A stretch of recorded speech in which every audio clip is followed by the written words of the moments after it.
그거를 어떤 남자가 쥐어서 여자친구한테 선물합니다. 아, 죽습니다.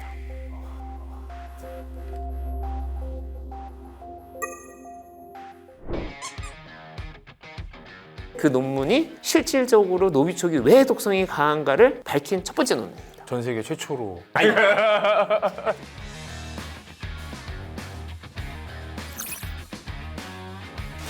야, 이거를 고안했다는 거는 고도로 성능이 좋은 탐지기를 만들어낼 수 있다라는 거잖아요. 네. 그게 성공했다. 그게 성공했다는 겁니다.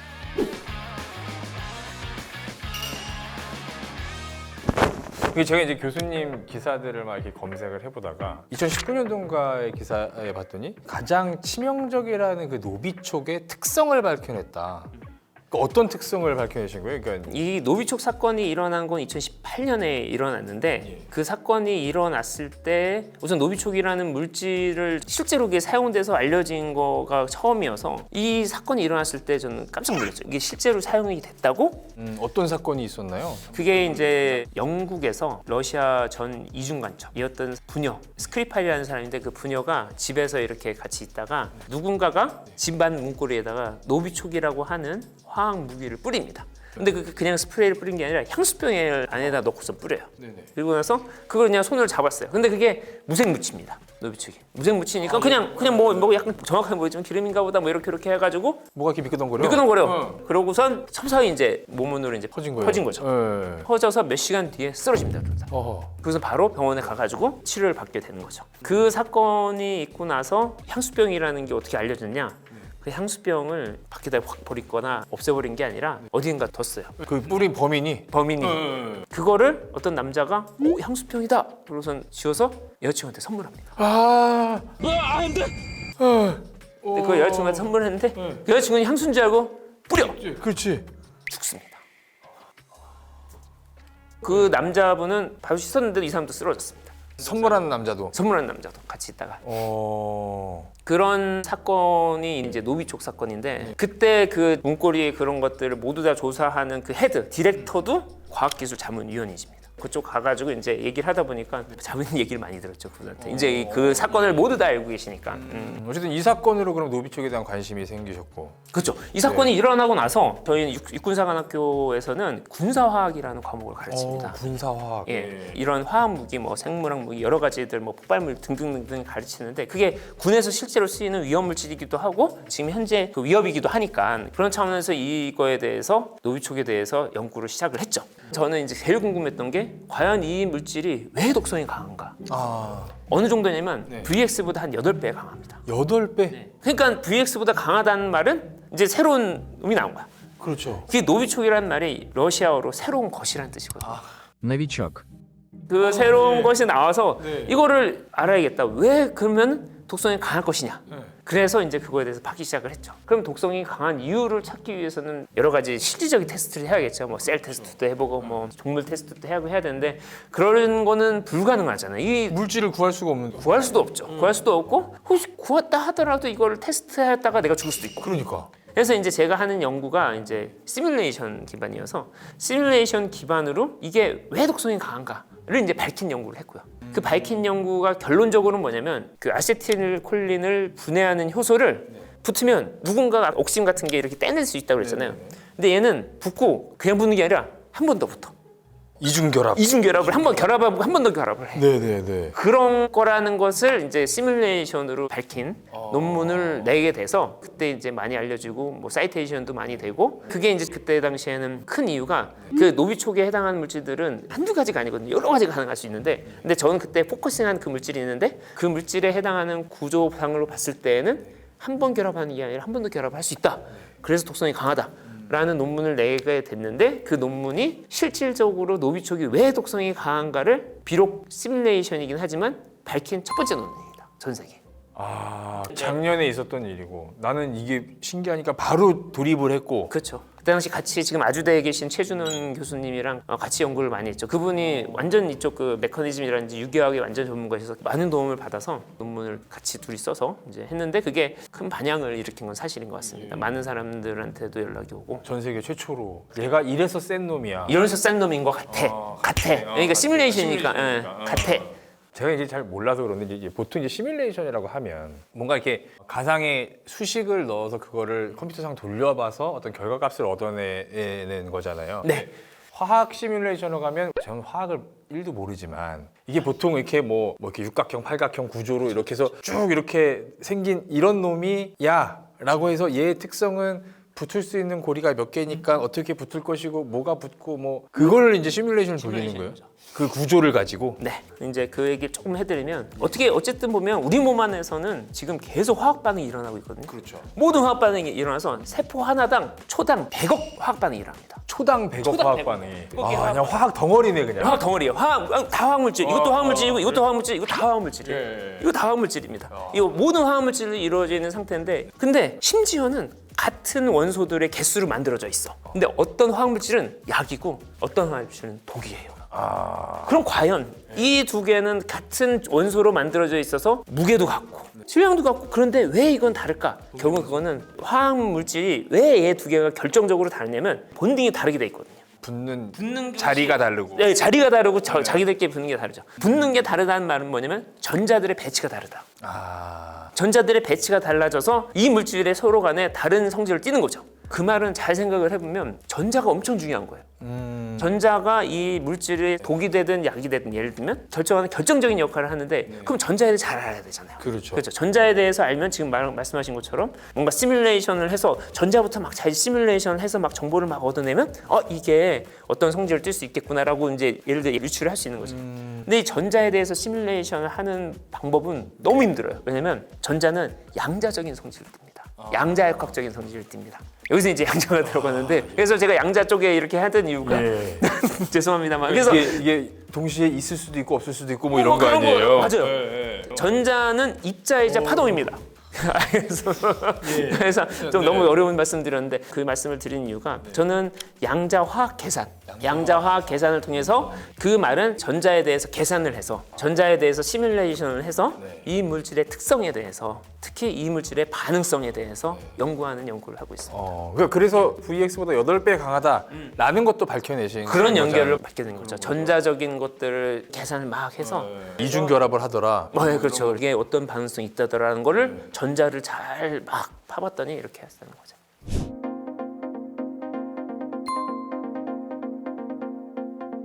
그런 기초적인 지식과 학문을 하시면서도 AI를 또 익히셔서 뭘 어떻게 적용하신 건가요?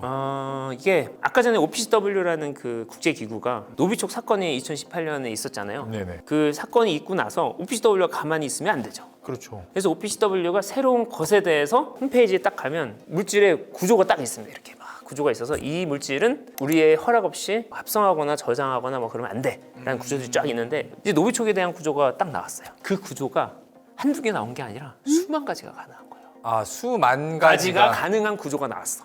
노비촉이라는 물질들은 이만큼 많이 있을 수 있어.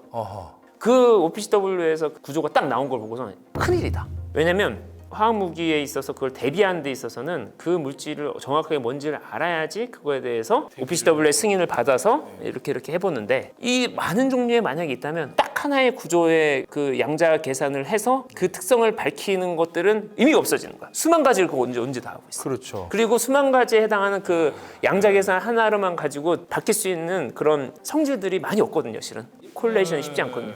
그래서 이거는 AI 방법이 없다. 모래가 쫙 뿌려져 있는데 이 중에 하나만 만지면 내가 죽어. 그 하나를 어떻게 찾을 거야? 거예요? 맞아요. 그래서 그 물질의 수만 가지 중에서 어떤 것들이 독성이 강할 수 있고, 그리고 이 물질이 증기압이 되게 중요하거든요. 얼마만큼 잘 날아가느냐.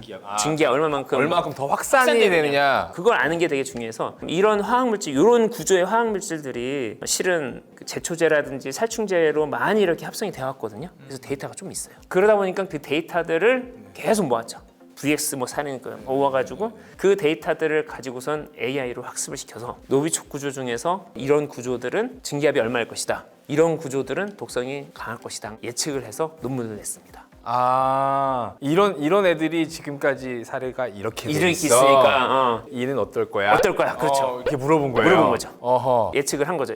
얘는 독성이 좀 있을 것 같고, 얘는 독성이 없을 것 같고, 이 물질은 그 증기압이 어떻게 될 것 같아 등등에 해당하는 걸 논문을 냈는데, 그 논문이 계기가 돼서 OPCW에서 저를 불러서 발표를 시킨 거예요.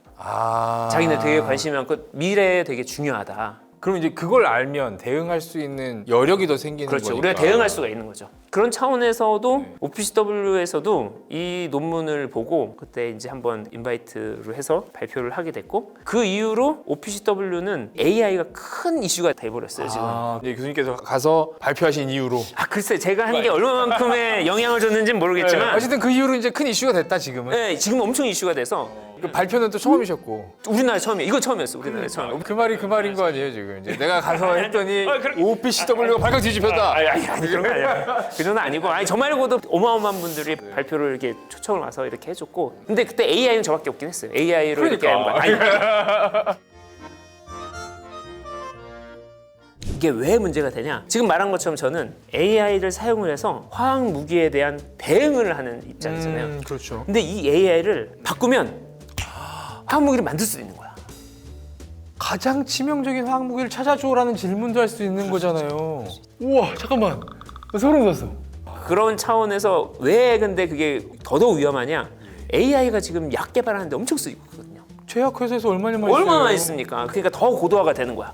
더 고도화가 되면 더 고도화가 될수록 더 잘못 쓸 수 있는 거죠. 아까 말씀하신 대로 전자 붙는 위치 하나 달라지면 약이 되고 독이 될 수 있는 건데. 그걸 이제 AI가 해주고 OPCW가 지금 AI를 양날의 검이라고 보는 거예요. AI가 미래 화학 무기 금지에 위협이 될 수 있구나. 근데 그럼 그런 위협을 막을 수 있는 방법은 뭐냐? AI밖에 없어요. 어느 정도냐면 요즘에는 화학 무기 물질을 딱 주면 그 화학 물질을 어떻게 만드는지를 쫙 그려줍니다. 심지어는 아주 쉽게 순서도까지 뭐하고 뭐를 몇 도에 섞으세요? 밀키트 그래 밀키트 저 제조법 써있듯이 그런 시대까지 왔어요. 그래서 그런 차원에서의 규범 규제가 있어야지만 된다.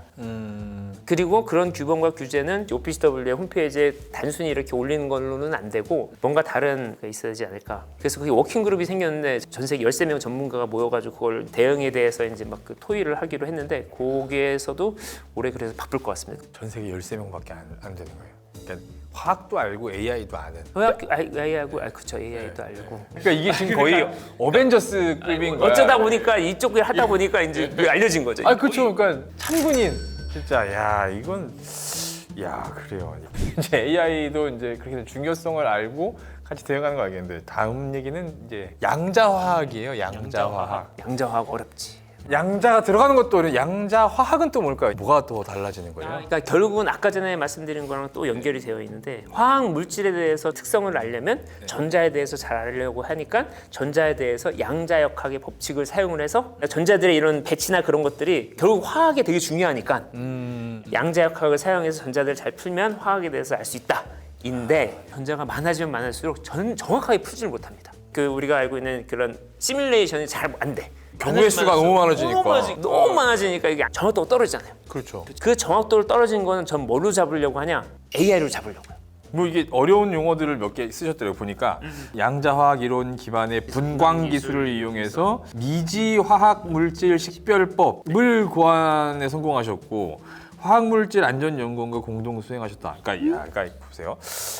분광 기술, 빛의 파장을 나누는 기술이 분광 기술이라고 알고 있는데 맞아요? 훌륭하신데요. 오 대단하십니다. 네, 그래서 이제 미지 화학물질, 그러니까 우리가 알지 못하는 화학물질을 식별할 수 있다. 어떻게 고안을 하셨다는 걸까요? 네. 우선은 미지 화합물이 엄청 중요한데 화학 물질은 계속 늘어나지 줄어들지 않거든요. 통상적으로 우리 인간이 생활하면서 마주치는 그런 화학 물질들의 개수가 10의 60승까지 가능합니다. 이게 어느 정도 수준이냐면 전 우주의 별의 개수가 10의 20승입니다. 그리고 지구에 있는 모든 모래알의 개수가 10의 20승이야. 근데 화학물질은 10의 60승이에요. 새로운 화학물질은 계속 늘어날 수밖에 없고 우리가 여기 지금 이 책상에 해당하는 여기 코팅제도 10년 전보다 훨씬 좋잖아요. 느낌도 좋고.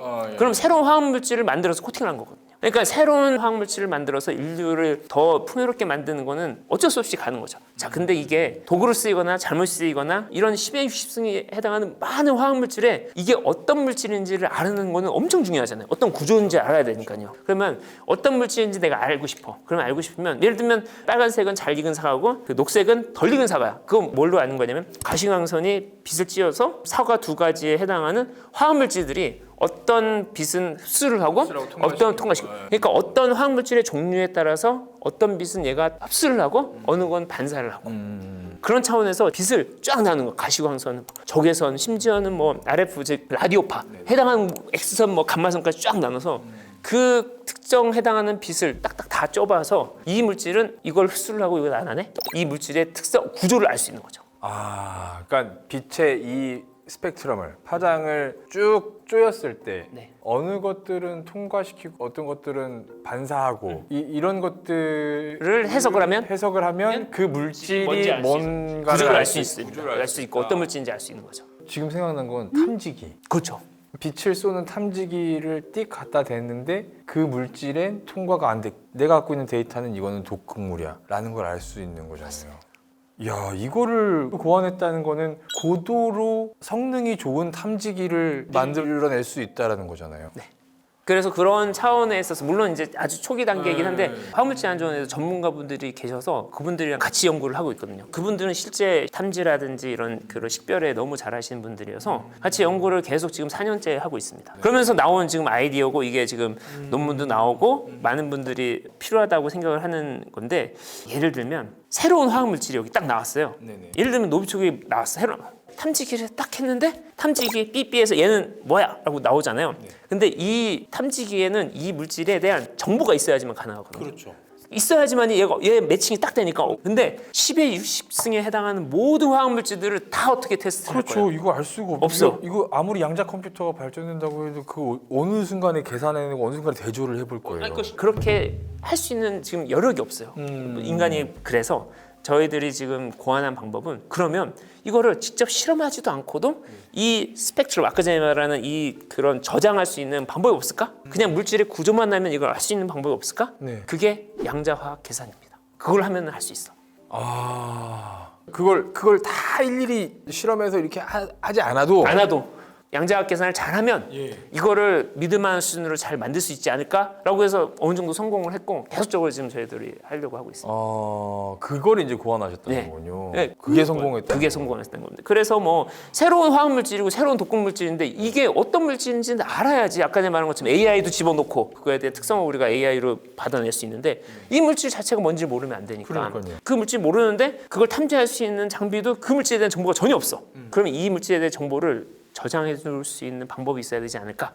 그걸 양자화학 계산으로 저희들이 저장할 수 있는 거를 만들어 놨고 이게 뭐 완전히 새로운 건 아니고 이렇게 가능하다는 건 알려져 있는데 저희들이 조금 더 믿을 만한 수준으로 만들어내는 데 역할을 했고 선생님께서 개발하신 이지 화학물질 식별법 이거는 일반 컴퓨터에서도 돌아갈 수 있는 실질적으로 지금 막 계속 구현을 하고 있는데 그거는 일반 컴퓨터에서도 구현이 될 수 있도록 지금 짜고 있습니다. 고사양 아니어도. 고사양 아니어도 할 수 있게 그래야지 밖에서도 할 수 있어서 그럼 노트북에서도 가능한? 네, 그래서 그거를 지금 하고 있습니다. 물론 이제 그 장비들은 필요하죠. 데이터 프로세싱이나 그런 것들은 일반 노트북에서 가능할 수 있을 정도로 지금 하려고 하고 있습니다. 양자 컴퓨터 정도 있어야 될 줄 알았어. 그 데이터량이 많은데 아직은 프로토타입 단계여서 데이터가 뭐 그렇게 많지는 않기는 한데요. 나중에 이제 많아지면 어떻게 하냐면 클라우드로 가면 되거든요. 컴퓨터를 하되 이제 클라우드에 올려놓고서 이제 연결 지어가지고 그 트래픽을 좀 줄이면은 받아만 오면 되니까 그것까지 생각을 하고 필터링을 어떻게 하느냐에 따라서 좀 많이 좀 달라지겠네요. 중요한 말씀이시죠. 네. 속도가. 네, 그거에 대해서 아까 말씀드린 OPCW도 이거에 대해 관심이 엄청 많아서 요거 관련해서 실은 OPCW의 또 다른 행인데 전 세계 4팀만 주는 AI 기반 OPCW에 도움이 되는 연구비를 땄습니다.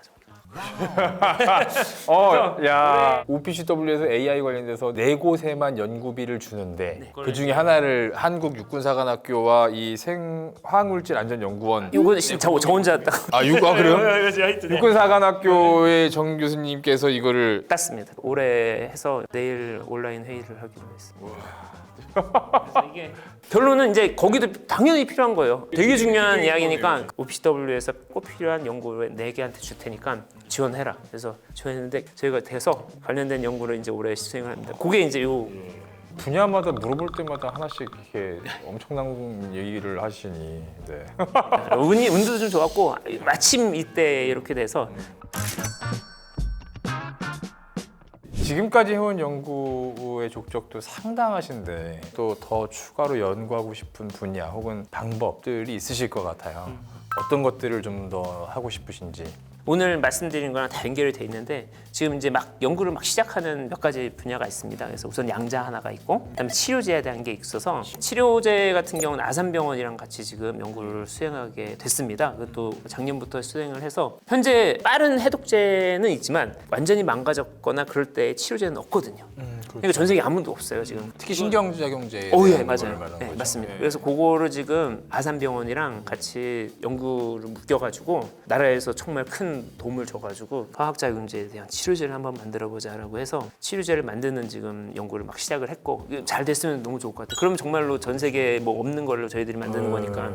그리고 이쪽 분야의 새로운 물질에 해당하는 이걸 탐지를 하는 데 있어서 결정적인 문제가 뭐냐면 조금밖에 없을 때. 너무 검출량이 너무 적을 때. 너무 적을 때. 적다는 말은 한편으로는 아까 말한 것처럼 독성은 계속 늘어나면 더 적은 걸로도 더 사람들한테 물릴 수 있죠. 더 적은 것도 이거를 탐지하고 할 수 있는 방법이 없을까라는 차원에서 양자 센싱 쪽을 지금 연구를 시작을 했습니다. 감지기 자체의 민감도를 높여서 높이자. 그렇죠. 얘가 극소량만 가지고도 어떤 물질인지 더 잘 식별할 수 식별할 수 있는 있게. 방법이 없을까? 도전적이긴 한데 한 단계 더 탐지를 할 수 있고 한 단계 더 정보를 알아낼 수 있는 건 기존에 해당하는 고전력하고는 안 되지 않을까?